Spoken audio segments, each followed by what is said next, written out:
गांव आतंकी हमला, जिसने सुना स्तब्ध हो गया। पूरा भारत इस समय आक्रोश में है, चाहे बच्चा हो चाहे बूढ़ा हो, सब कैंडल मार्च निकाल के अपनी तरीके से विरोध प्रदर्शन कर रहे हैं। उसी बीच यहाँ पे यशोदा नगर क्षेत्र में जहाँ मैं मौजूद हूँ, वहाँ पे यशोदा नगर मंडल के लोग ने आज कैंडल मार्च निकाला है।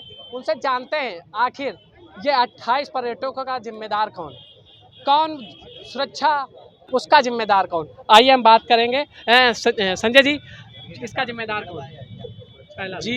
इसका तो वहाँ के जो मूल निवासी हैं वो जिम्मेदार हैं, और जिनको बोलते हैं घर का भेदी लंका ढाबे वाली कहावत एक जो कही गई है, वहाँ के निवासियों ने ही इस बुरे अंजाम को कहीं ना कहीं उनका सहयोग रहा है, क्योंकि इस तरह की इतनी निंदनीय घटना, ऐसे इतनी बड़ी घटना को अंजाम नहीं दिया जा सकता है जब तक वहाँ के किसी लोकल निवासी का साथ नहीं होगा। वहीं पूरा कश्मीर इस आतंक हमले का विरोध कर रहा है, उसके लिए क्या कहना चाहिए?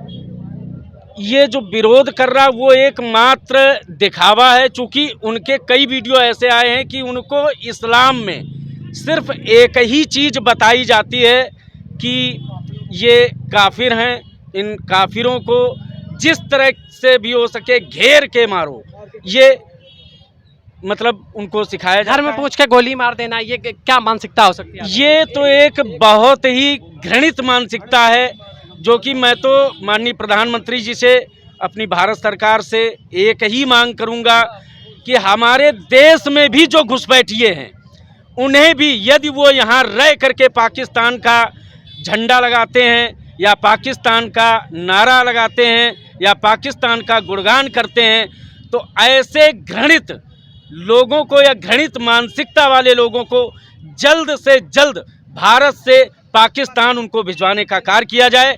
हम लोगों की यही मंशा है। वार्ड 95 की पार्षद हमारे बीच सौम्या शुक्ला जी हैं, क्या कहेंगे इसका जिम्मेदार कौन? देखिए, इसका जिम्मेदार तो हम सभी जानते हैं, इस्लामिक आतंकवाद। खुल के मैं कहूँगी कि ये इस्लामिक आतंकवाद है और इसका हम सबको पुरजोर विरोध करना चाहिए, क्योंकि अगर अब भी हिंदू नहीं जागा तो आगे जो ख़त्म हुए हैं, जो शहीद हुए हैं, उनकी जगह हमारा परिवार भी हो सकता है। चश्मदीद जो गवाह थे उनका कहना है 1.5 घंटे तक की फोर्स नहीं आई, उसके विषय में क्या कहेंगे? देखिए, वहाँ पे 1.5 घंटे तक फोर्स नहीं आई, इसके बारे में तो मुझे ज़्यादा पता नहीं है, लेकिन मैं ये कहना चाहूँगी कि वहाँ पे जो लोकल लोग रहते हैं उनका इस घुसपैठ में काफ़ी हद तक हाथ रहता है, और कुछ चंद लोग हैं जिसकी वजह से पूरा कश्मीर बदनाम होता है। तो इसके लिए हम सबको भी, और जैसे हम जानते हैं हमारी आर्मी ऑफिसर हैं, ये सब हैं, वो जी जान से मेहनत कर रहे हैं, वहाँ पे सीमा पे डटे हुए हैं हमारी सुरक्षा के लिए।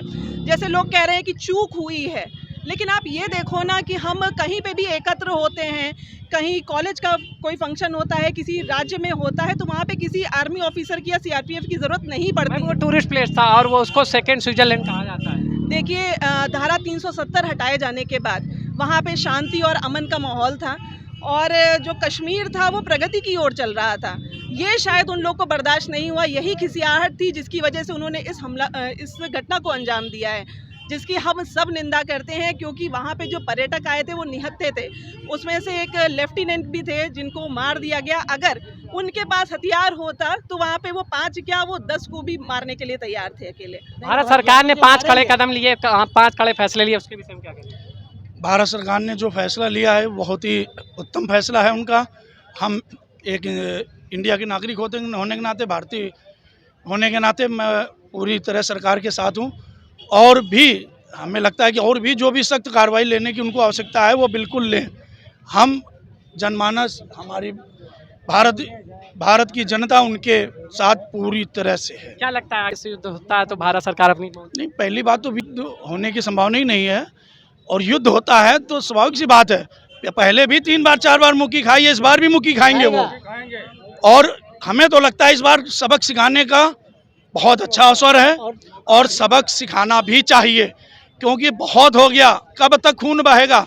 हम इस बहुत प्रसन्न है कि मोदी जी ने जो सिंध पानी बंद किया है, जो आने वाले समय में पाकिस्तानियों को बहुत बड़ा सबक मिलेगा। बहुत कुछ कहना है? हाँ, प्रमुख चीज़ ये है, बहू बेटियों के सामने उनके पुरुषों को मारा और मारने के बाद एक चैलेंज किया कि मोदी जी से कह देना तुझको नहीं मारूंगी, और जबकि बहू कहती रही कहीं ना कहीं मुझको मार दो लेकिन नहीं मारा, और ये कहा चैलेंज किया मोदी जी को बताओ जाकर के। एक तरफ सरकार को ललकारने का प्रयास किया। सरकार को खुला ललकारा, और वहाँ की स्थानीय पुलिस बिल्कुल मिली हुई आतंकवादियों से। कुछ कहना चाहिए? अरे मैं तो प्रत्यक्षदर्शी हूँ ना, मुझे मालूम है।